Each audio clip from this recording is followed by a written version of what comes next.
The Persian Gulf at night runs a specific kind of darkness that has nothing to do with the absence of light. It is thick with heat and salt, and the electromagnetic noise of a waterway that carries 12% of the world's traded petroleum through a corridor that narrows at its tightest point to 34 miles of contested water between the Iranian coast and the Omani peninsula of Musandam. At that tightest point, everything that moves becomes visible to someone who is looking. At 11:43 p.m., someone on both sides was looking very carefully. The MV Constellation Mariner was a 280,000 deadweight ton crude oil tanker on a northbound transit through the Strait of Hormuz, laden with 2.1 million barrels of Saudi crude consigned to a refinery terminal in South Korea. It had been assigned a United States Navy escort at the strait's southern approach at 9:15 p.m., following a threat assessment from theater intelligence that had characterized the risk to commercial shipping in the Central Gulf as elevated above the baseline for the fourth consecutive week. The Escort was an Arleigh Burke-class destroyer positioned 800 meters off the tanker's port beam, its radar system scanning the surrounding water and airspace in overlapping coverage arcs that left, in theory, no approach vector unmonitored. In theory, the Iranian Revolutionary Guard Corps Navy had been studying how American escort operations were conducted in the Strait for 11 years. The positioning protocols, the coverage geometries, the communication patterns, the reaction timings, all of it had been observed, cataloged, and incorporated into a tactical framework that was, by this point in its development, specifically engineered to exploit the gaps in those protocols rather than to challenge the areas of strength. What the IRGCN had concluded from 11 years of observation was that every protective geometry had a shadow side, a bearing, an approach angle, a timing sequence, where the coverage was thinnest and where a fast, low-profile contact could achieve the maximum approach distance before entering the active engagement envelope of the defending asset. They had been right about that conclusion before tonight. They were about to test it again. At 11:43 p.m., the destroyer's surface search radar registered an anomalous return on the northern bearing that the watch supervisor initially assessed as a wave clutter artifact. The sea state was running a 1.2-meter swell from the northwest. Not rough, but sufficient to generate the kind of intermittent radar returns that an algorithm can misclassify as surface noise, rather than low-profile contacts if those contacts are small enough, fast enough, and positioned in the right relationship to the background clutter. The return appeared on one sweep, was absent on the next, and reappeared on the third. The watch supervisor flagged it at 11:43 p.m. and 37 seconds, and requested a second opinion from the radar operator, who applied the system's manual discrimination filter and confirmed a contact. Not a single contact, but a resolution cell that, when the filter gain was increased, separated into 3 distinct returns moving at high speed on a bearing that placed them on a direct approach line to the tanker's bow section. Officer of the deck, radar. 3 contacts bearing 018, range 4.2 nautical miles, speed estimated 41 knots. Formation, line abreast. Contact profile consistent with fast attack craft. 41 knots, at 4 nautical miles. In a line abreast formation, the officer of the deck did not wait for additional amplifying information. He activated the ship's general alarm at 11:43 p.m. and 51 seconds and simultaneously broadcast on Channel 16, the International Maritime Distress and Calling Frequency, directing the approaching contacts to identify themselves, state their intentions, and alter course immediately. The broadcast was made in English and Farsi. He made it 3 times in succession. He received no response. In the Combat Information Center, the command duty officer was already pulling the full tactical picture as the watch team manned their stations. The 3 northern contacts were now at 3.8 nautical miles, still accelerating. The speed estimate had been revised upward to 47 knots as the system accumulated additional track data. At 47 knots across a 3.8 nautical mile approach, the contacts would reach the tanker's bow section in approximately 4 minutes and 50 seconds. The tanker, at its laden displacement and its current transit speed of 14 knots, could not maneuver meaningfully in that time frame. It was, in the language of maritime geometry, a fixed target. But there was a second element that the northern contacts had apparently not incorporated into their approach geometry, or had incorporated and accepted. Two A-18E Super Hornets assigned to the strike group's combat air patrol were holding a racetrack orbit at 8,000 feet, 7 miles east of the Strait's central axis. They had been there for 2 hours and 14 minutes. Their primary tasking was airspace surveillance over the transit corridor, not surface engagement, but their weapons configuration included AGM-65 Maverick air-to-surface missiles and the M61A2 rotary cannon, and their sensor packages included the ATFL-IR targeting pod, which was capable of resolving surface contacts at extended range in the thermal infrared band with sufficient resolution for target identification and weapons guidance. The Super Hornets were not a maritime patrol asset. Tonight, they were the closest one available. The command duty officer vectored them south toward the contact bearing at 11:44 p.m. The flight lead acknowledged and pushed his throttle forward, descending from 8,000 feet toward the surface engagement altitude band where the targeting pod could build a clear picture of the fast-moving contacts on the northern approach. The tanker's master had received the destroyer's warning broadcast and understood its implications with the specific clarity of a mariner who had been transiting the Strait of Hormuz for 16 years and had been briefed, at every port departure since the previous year's escalation cycle began, on the threat to profile of IRGCN fast attack operations. He ordered his helmsman to turn hard to starboard, not to evade because at 280,000 deadweight tons laden, a hard turn takes 90 seconds to begin developing and 3 minutes to stabilize on a new heading, and the contacts were 4 minutes away. He ordered the turn because it was the last maritime decision that remained in his authority, and experienced mariners do not surrender the last decision they possess while there are still seconds remaining to act. The tanker began its ponderous starboard turn at 11:44 p.m. and 22 seconds, the bow starting its slow arc to the east, the stern swinging west, the entire ship rotating with the massive inertia of a structure that displaced more water than most naval vessels would carry in their entire operational lifetime. At 11:45 p.m., the three northern contacts separated. The formation split cleanly and rapidly, the lead contact accelerating further ahead on the original bearing while the left and right flankers broke outward at 45-degree angles, widening the attack frontage from the original line abreast geometry to a spread that now covered a 110-degree arc of the tanker's bow and forward quarter. The split was coordinated. It happened in under 8 seconds.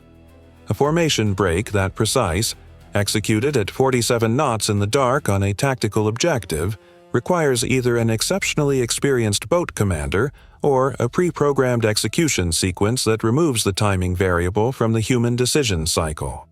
The geometry of the split was consistent with a rehearsed attack profile designed to force the defending vessel, in this case the destroyer, to divide its fire between multiple simultaneous approach vectors that were now converging on the tanker from different bearings. The command duty officer saw the split at 11:45 p.m. and called his primary engagement decision in the same transmission. The destroyer would engage the lead contact with its 5-inch Mark 45 deck gun and commit the Mark 38 25mm chain guns to the left flanker. The right flanker was the Super Hornet's tasking. The 5-inch gun mount had been tracking the lead contact since 11:44 p.m., the fire control system maintaining a continuous ballistic solution that updated with each radar sweep. The gun was authorized to fire at 11:45 p.m. and 19 seconds. The first round departed at 11:45 p.m. and 23 seconds, a 70-pound projectile moving at 2,650 feet per second toward a contact that was now at 2.9 nautical miles and closing at 49 knots. The round's flight time to the contact's predicted position was 4.1 seconds. The lead contact maneuvered. It executed a hard, jinking turn to the left at 11:45 p.m. and 24 seconds, 1 second after the gun fired, which was either an extraordinary coincidence of timing or an indication that the boat crew had been monitoring the fire control radar's lock-on signature and had built a reaction drill around the expected engagement timing. The first round passed the contact's position and impacted the water surface 180 meters beyond it. The fire control system recalculated. The second round was away at 11:45 p.m. and 31 seconds. The solution adjusted for the contact's new bearing and the angular velocity of its turn. The second round found the lead contact at 11:45 p.m. and 36 seconds. The impact registered on the surface search radar as an instantaneous change in the contact's return, a brief brightening of the radar reflection as the structural integrity of the hull was compromised, followed by a rapid reduction in speed from 49 knots to approximately 12 as propulsion and control systems failed simultaneously. The contact did not sink immediately. It was still visible on radar, drifting on its last heading, but it was no longer a functional threat to the tanker. The gun mount shifted its tracking solution to the left flanker, which had continued its approach during the 3-round exchange with the lead and was now at 1.7 nautical miles from the tanker's port bow. The Mark 38 chain guns, 2 of them mounted on the destroyer's port side, had been tracking the left flanker since the formation split and opened fire at 11:45 p.m. and 41 seconds. The 25mm rounds struck the contact's bow section and traversed aft as the fire control system walked the burst along the target's hull. The engagement distance at this point close enough that the individual impacts were visible to watchstanders on the bridge wing as a rapid sequence of orange-white flashes against the dark water surface. The left flanker lost forward momentum within 4 seconds of the engagement beginning. It continued to float. It was no longer moving toward the tanker. That left the right flanker, and the right flanker was now at 2.1 nautical miles from the tanker's starboard bow, still at full speed, on a bearing that the destroyer's current position made geometrically difficult to cover with the deck gun without risking a firing solution that placed the gun's trajectory uncomfortably close to the tanker itself.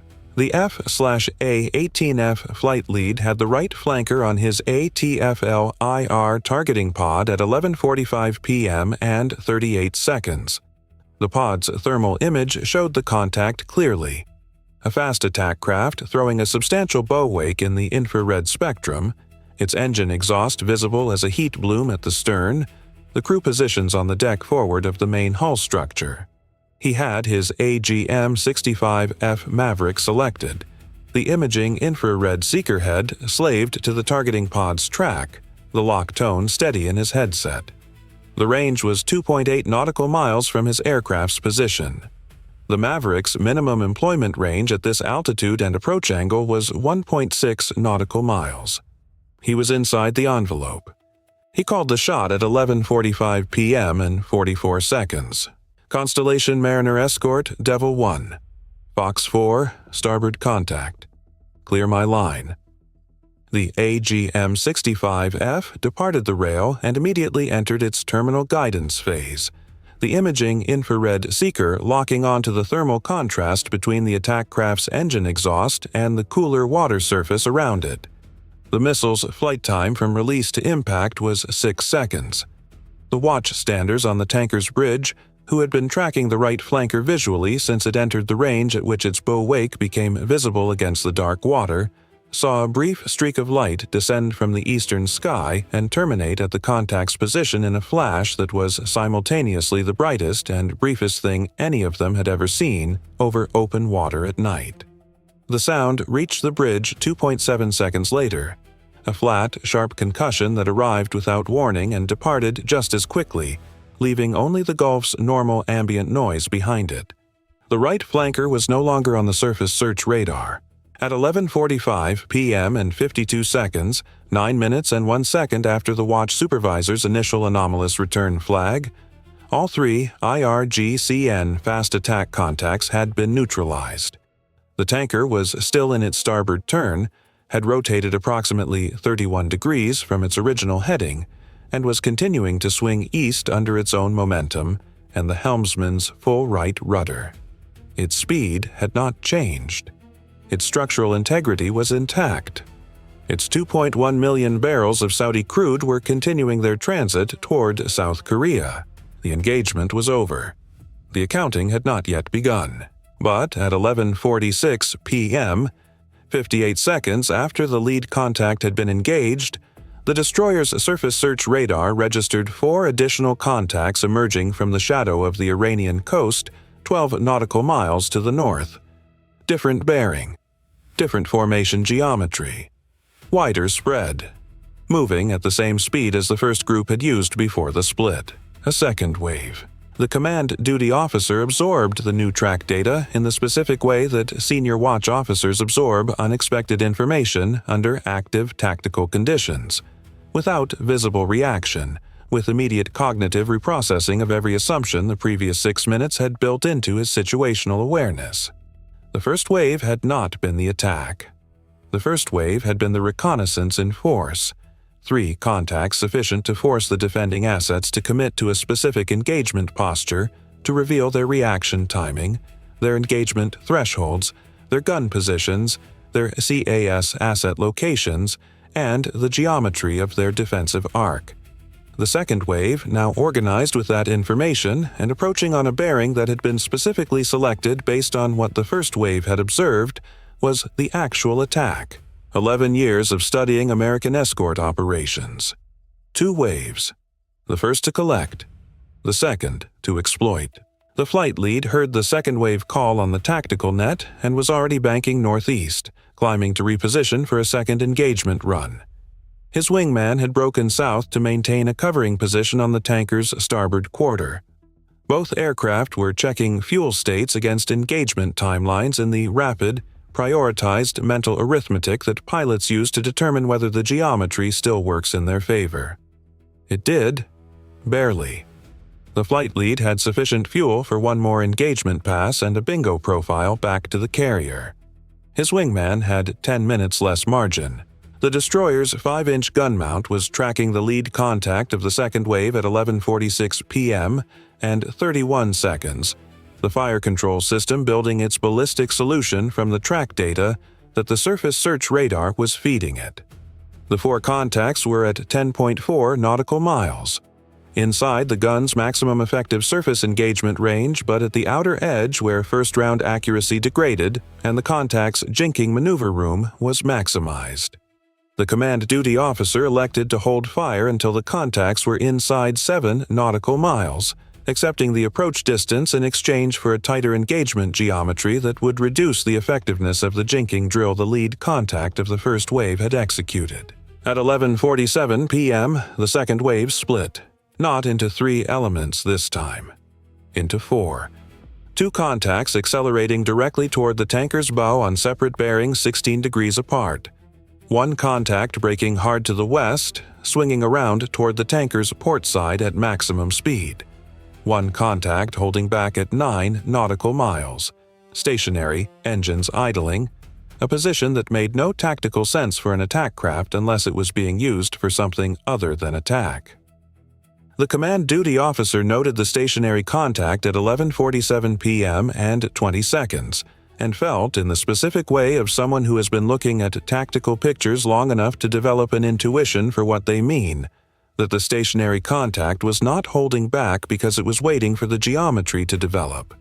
It was holding back because it was doing something that required it to be stationary. In a fast attack operation, the only thing a boat crew does stationary is when they are aiming something that requires a stable firing platform. All stations combat.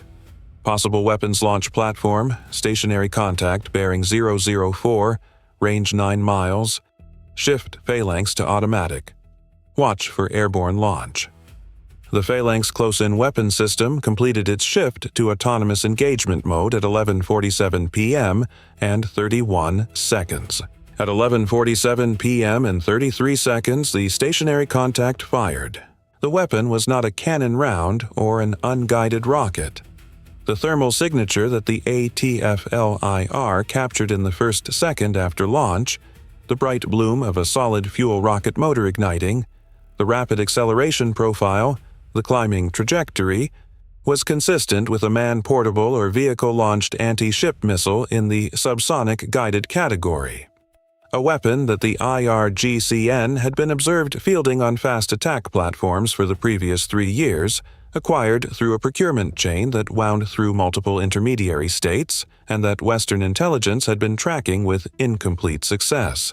The missile was in the air. It was aimed at the tanker. Its flight time from launch to the tanker's hull at the engagement geometry was 31 seconds.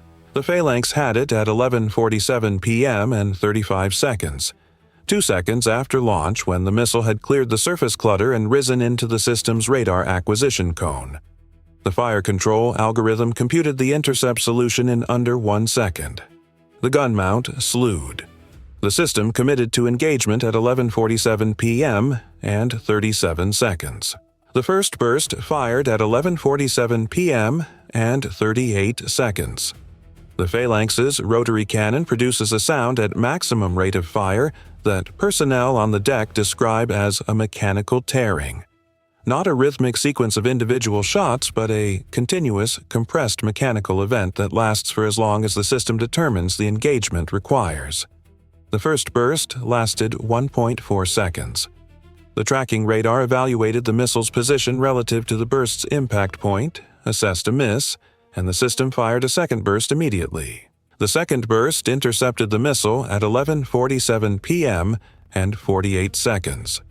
13 seconds after launch, with 18 seconds of flight time remaining before hull impact.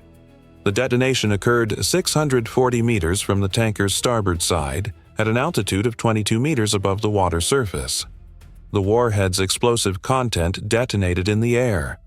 The fragmentation pattern scattered across a radius that included the tanker's bridge wing structure, but at 640 meters, the fragment velocity had attenuated to a level where the bridge wing's standard plate steel provided sufficient protection. 2 radar antenna housings on the tanker's forward mast were penetrated by small fragments. A navigation light fixture on the port side of the bridge structure was struck and destroyed. No personnel on the exposed bridge wing were injured. The Phalanx had 4 seconds to reset before the fire control algorithm began tracking the next threat in its acquisition queue, one of the 2 bow approach contacts that had now closed to 4.1 nautical miles. But the 5-inch gun was already tracking that contact, the solution firm, the engagement authorized. The first round departed at 11:47 p.m. and 52 seconds. The second at 11:47 p.m. and 58 seconds. Both rounds found their target. The contact ceased forward movement at 11:48 p.m. and 4 seconds. The F/A-18F flight lead reached his engagement altitude and bearing at 11:48 p.m. and 7 seconds with 1 AGM-65F remaining, and the second bow approach contact at 3.3 nautical miles from the tanker. He had 1 missile, 1 contact, and a fuel state that gave him exactly 1 pass at this geometry before the bingo profile became mandatory. He made the shot at 11:48 p.m. and 12 seconds. The Maverick's seeker locked the contact's engine thermal signature in under 2 seconds of flight time. Impact at 11:48 p.m. and 18 seconds. The contact's forward momentum dissipated. The radar return stabilized at drift speed on its last heading. The western flank contact, the one that had broken hard to port during the second wave split, was at 2.8 nautical miles from the tanker's port side at 11:48 p.m. and 20 seconds. It had been approaching during the entire second wave engagement, using the tactical noise of the primary engagement to close distance on a bearing that the destroyer's main gun was not currently oriented to address. The Mark 38 chain guns picked it up at 11:48 p.m. and 22 seconds and began firing at 11:48 p.m. and 28 seconds. The 25mm engagement lasted 11 seconds. The contact stopped at 11:48 p.m. and 39 seconds. The stationary contact that had launched the anti-ship missile attempted to flee at 11:48 p.m. and 40 seconds. Engines spooling back up to full power, the radar return beginning to move northeast at rapidly increasing speed, back toward the Iranian coast. The flight lead's wingman, who had been holding the tanker's starboard quarter and had not expended any ordnance during the engagement, had the contact on his targeting pod and sufficient fuel for a single engagement pass. He called the shot at 11:48 p.m. and 47 seconds. His Maverick departed. The contact's return on the surface search radar slowed and stopped at 11:48 p.m. and 54 seconds. All 7 IRGCN fast attack contacts from both waves had been neutralized. Total engagement duration from first radar contact to final weapon impact: 5 minutes and 11 seconds. 5 minutes and 11 seconds in which the Constellation Mariner had continued its slow starboard turn, rotated 58 degrees from its original heading, and proceeded without hull penetration, without cargo loss, without fire, without flooding. The after-action accounting at 12:03 a.m. was precise. 5 5-inch rounds expended across both waves. 840 25mm chain gun rounds across both portside engagements. 3 AGM-65F Maverick missiles. 1 Phalanx engagement consuming 280 rounds of 20mm ammunition. The Phalanx barrel assembly showing elevated thermal readings requiring maintenance assessment before recertification. Magazine lighter than at 11:42 p.m. The deficit was recoverable. The operational weight of a lighter magazine in an active threat environment does not appear in any expenditure ledger, but it is present in every command decision made until the resupply is complete. The tanker resumed its original heading at 12:11 a.m. The Escort destroyer repositioned to port beam, radar in full surveillance mode, gun crews standing down to heightened readiness for the remainder of the strait transit. On the tanker's bridge, the master stood at the starboard bridge wing and looked at the dark water where the Phalanx had intercepted the missile 640 meters from his hull. There was nothing to see. The Gulf had absorbed everything: debris, fuel, fragments, the concussion ring on the surface. Same dark water, same slow swell, same stars. No evidence of what had occurred 7 minutes earlier. 2.1 million barrels. 14 knots through the world's most contested waterway. 5 minutes and 11 seconds that changed nothing visible and everything that mattered. The sea does not offer safe passage as a courtesy. It is taken, maintained, and defended at the cost of ammunition, system wear, and the focused attention of people who do not sleep when the radar picture shows something it should not. That cost was paid in full tonight. It is paid every night in these waters. It will be paid again tomorrow. The strait holds because someone is always watching. That is the only reason it holds at all.